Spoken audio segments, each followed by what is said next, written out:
Olá, estudantes. Me chamo Danilo, professor de Sociologia, e o tema da aula será a contribuição da cultura dos povos negros e indígenas na formação sociocultural brasileira.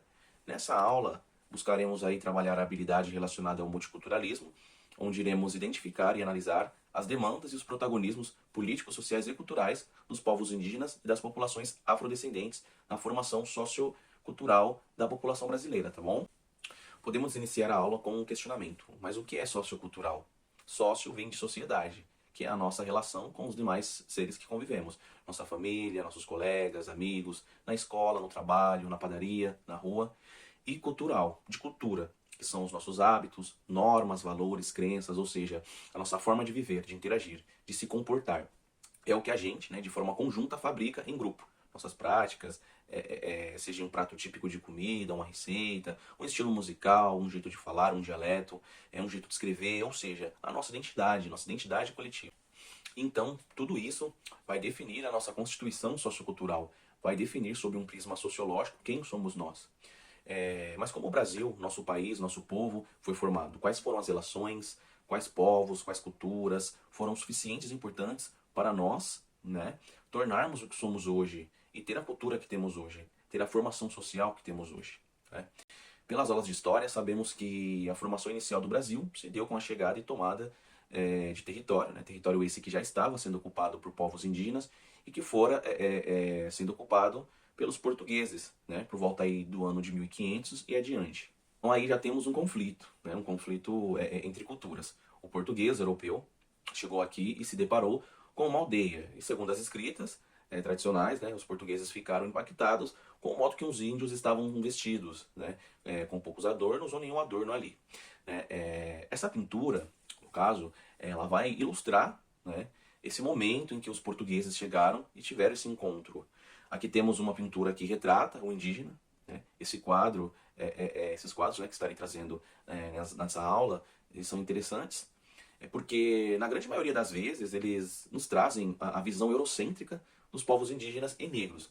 São registros que, de certa forma, criam uma identidade incompleta da cultura desses povos e que não nos trazem a grande importância que os povos negros, africanos e indígenas tiveram para a nossa constituição social e cultural.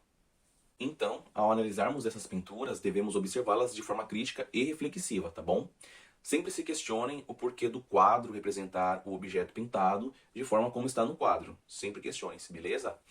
Como já sabemos, os indígenas não eram apenas uma tribo, um único povo, uma única cultura. Eram diversas tribos, diversas culturas diferentes, e os portugueses tiveram contato com essas culturas.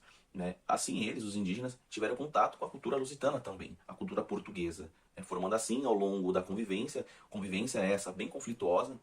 Então, foi se formando novos costumes, novas práticas, novos hábitos, novas ferramentas objetivas e subjetivas. E, consequentemente, assim também foi com os povos trazidos da África, que foram escravizados aqui no Brasil. Temos aqui uma ilustração que ocorreu dentro de um navio negreiro, que é a acomodação, ou melhor, a desacomodação desse grupo aqui, trazido de África. Então, o povo negro trouxe junto os seus costumes, suas tradições, sua cultura para cá, que se misturou com a cultura indígena e europeia, dando mais um mix cultural para a nova sociedade que estava sendo constituída.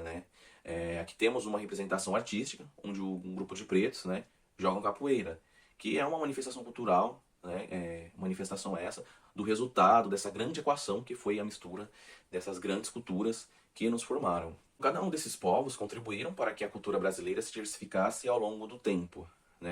Algo que precisamos ter em mente sempre é que a cultura de um povo, de uma sociedade, está em constante mudança, a depender das influências que recebe. Vou citar para vocês práticas, hábitos e costumes cotidianos que realizamos em nosso dia a dia que foram influenciados pela cultura indígena e afro-brasileira, como, por exemplo, o hábito de tomar banho todos os dias. Essa é uma prática da cultura indígena, cujo muitos europeus até hoje não têm esse hábito. Então, se temos esse hábito no Brasil, é por conta de que esse hábito é uma influência da cultura indígena. Na culinária temos muitas e muitas coisas trazidas pela cultura indígena, de forma geral, como por exemplo o consumo de alimentos à base de milho, amendoim, mandioca, tudo isso deriva-se dos indígenas. E sabe aquele cochilinho na rede, a rede que temos ali na varanda, na casa da vovó, também é uma tradição, um hábito dos povos indígenas. Né? A cultura dos povos africanos também nos trouxe muita riqueza, não só em estilos musicais, que é algo muito citado, como samba, carnaval, que é muito vendido, ou em religião, como o candomblé, a umbanda, algumas influências ali no catolicismo, não somente nesse lado. Sabemos que no Brasil, predominantemente, falamos o português, né, nossa língua mãe, influenciada, né, trazida pelos portugueses de Portugal, nossos colonizadores. Porém, a nossa língua ela é repleta de expressões trazidas de idiomas dos povos africanos, como podemos ver aí no quadro. Então, estudantes, a diversidade cultural do povo brasileiro é uma consequência de confrontos, né? Porque mais à frente vamos ter a introdução de culturas de outras nações europeias que se somaram à nossa. Mas o fato é que a herança da cultura indígena e africana é latentemente forte, enraizada em nossa formação e tradição, mais do que imaginamos e que muitas vezes nem imaginamos, tá? E para finalizar, eu vou citar, né, a principal marca cultural, que é a pluralidade étnica brasileira, que está em nossa pele, nosso sangue, nosso DNA, né? A população brasileira, ela é majoritariamente preta e parda. Tudo isso consequência aí da miscigenação entre o português, né, o europeu, de forma geral, não somente o português, mas também o índio e o africano negro. Beleza, pessoal? Então, para ficar registrado o aprendizado, eu vou solicitar uma pequena atividade em grupo, de no máximo 5 pessoas, e eu quero que vocês descrevam hábitos, práticas, expressões e manifestações que trazem influência da cultura indígena e afro-brasileira, beleza? Mínimo de 10 linhas, galera. Boa sorte!